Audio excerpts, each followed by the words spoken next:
with thanks to our patrons. Hey folks, JD and Max here, and today we've come to Troopers Hill in Bristol. And this is such a beautiful spot. You can see right the way over the city, but also because there is a giant chimney stack on top of the hill that's got quite a luscious history. So with that, let's get over there. And what a beautiful day we've got today. Absolutely stunning. It's not too hot, it's not too cold. It's the Goldilocks weather that I absolutely love. It's just right. It is, isn't it? Absolutely. Absolutely. So, walking through this little park, peeking out in between the trees, you can just see little bits of Bristol. But if we keep on going this way, and behind this tree line here, off to the left, we come to Troopers Hill and to the giant chimney stack, which is there. Max, what have you got to tell us about that stack? It's got quite a history, right? It does. So the original kind of layout of this park was part of a 1600s hunting ground, which kind of coincides with one of the legends here, which is that of a ghostly huntsman. But the chimney, the stack that we're about to see, was built in the 1700s and was used for copper smelting. Then in the 1800s, coal and clay were mined from the hill that we're on. Lovely. And since then it's been, you know, kind of used as this lovely little nature reserve again. Yeah. Oh, that's really good. I'm glad there's also a purpose for it as well, because it's quite iconic. And through different parts of Bristol, as you are travelling through it, you can see it as it just leers over the mountain. So it is quite a sight to see. But there's also a couple of ghost stories, aren't there? There is. So as well as this ghostly huntsman, the hill itself is said to be haunted by a group of Civil War soldiers that once camped out on this hill. Maybe that's why it's called Troopers Hill. I don't know. I think that is the thought process, but I think it's called that for a different reason. Yeah, I wasn't too sure of it. But, yeah. If you know, pop it in the comments. Yeah, do let us know. But with this, we're just going to walk a little way further ahead. And then you can just see the top of the hill poking through. A little longer than a few minutes later. And this is... Oh, I can see it. Yeah, the chimney stack. And this is one of the two things we've come to look at today. This is one of the things. The other thing is the absolutely incredible view. So we're going to head up in between the Mr. Magpies. Good morning, Mr. Magpie. How are you today? We're going to head up this way through this little path that's been cut for us. God, look how dry the grass is. I mean, it's not grass anymore, is it? It's hay. It's definitely hay. I mean, it's crazy just how absolutely dry this place is. Up we go. Get to the top. There's the chimney stack. But also, there is the absolutely incredible view of Bristol. And what a view it is. Wow. Absolutely stunning. Couldn't have asked for a better day. No, absolutely. Right, let's head over to the stack. So Max, you said copper smelting? Copper smelting, yeah, that was its first use. Yeah. And then they mined the hill itself for clay and things. This hill? This hill. The one that we're standing on? Maybe not the very spot we just pointed at. But... No. But there are quite a lot of different divots, aren't there, around here? There's a couple of bumps. So maybe it was here. I mean, we're definitely stood in an inset, aren't we? We are, definitely. Maybe if I get to this bit, you can see it a bit better. As I do, look at that view. Man, oh man, that view is beautiful. Right, so yeah, here you can see is a little bit depressed into the side of the hill. There's a couple of other lumps and bumps around here as well. But what I'm interested in is this. So, this is an absolute beauty. 1600s it was built? 1700s. 1700s it was built. 1600s. That's right, the Civil War soldiers were here in the 1600s, weren't they? They were, and so was the hunting ground that this was. But look actually how much green you can see. Yeah, it's incredible, isn't it?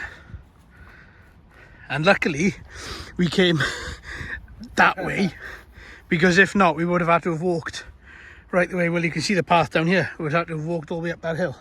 And let me tell you, from a person that has walked it hundreds of times, it is absolutely grueling. Right, in we go.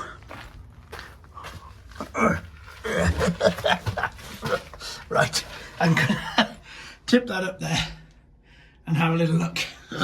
There's nothing up there. My God, that is gigantic. Absolutely massive. But also, look how this was built. Look at the construction of the stone on the inside and the cement. Is it cement? What would they have used? Would they have used... Well, it has to be... Actually, it just looks like dry stone. It looks like there's a little bit of mortar or something there and around the inside here. But, wow. The floor is completely flattened as well. But this is absolutely stunning. What an incredible, incredible view.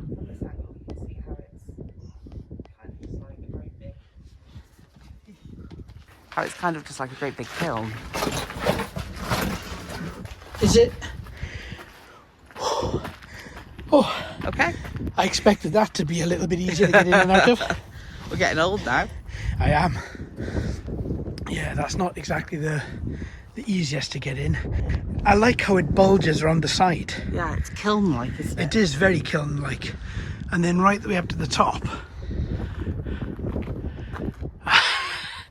The top is a little bit wavy. It is, isn't it? It's not straight. The whole thing, I think, is sunk. I mean, yeah, it has. It's leaning off to the left. I mean, and to be honest with you, you wouldn't really expect it to do anything other than lean, would you? Let's be honest. It's been there since the 1700s. You can still see on the side, look, an old bit of iron from a door, and look at a hinge.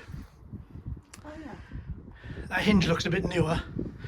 What is holding it though? I don't think it's screws. Looks like rivets. Yes. It does look like this. It's rivet. Yeah.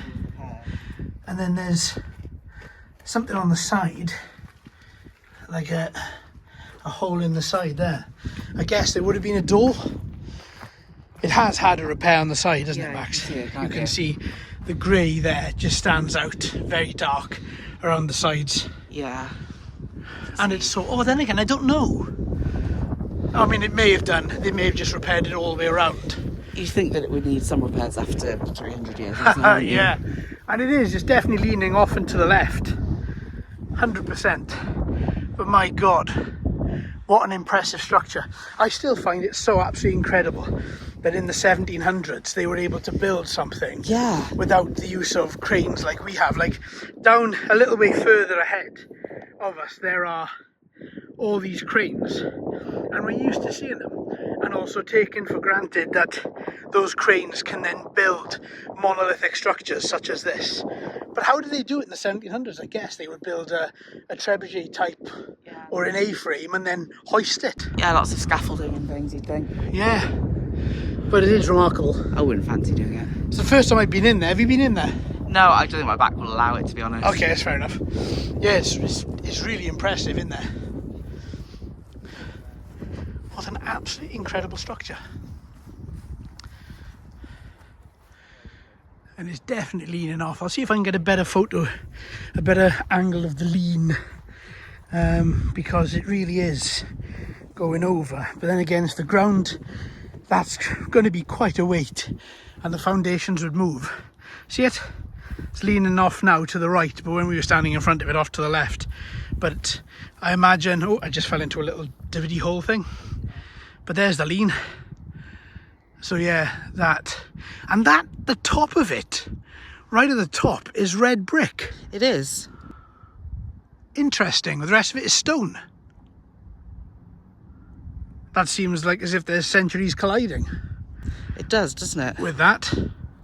But yeah, it's definitely off to the right as we're standing on, behind it now. Lovely. Ooh, red in the soil, clay. thought clay was more golden yellowy. Feather. But yeah, magnificent. Really, really magnificent. Alright friends, I think that's going to be us for another video. Thanks ever so much for watching. We shall see you on the next one. Say bye, Max. Bye, Max.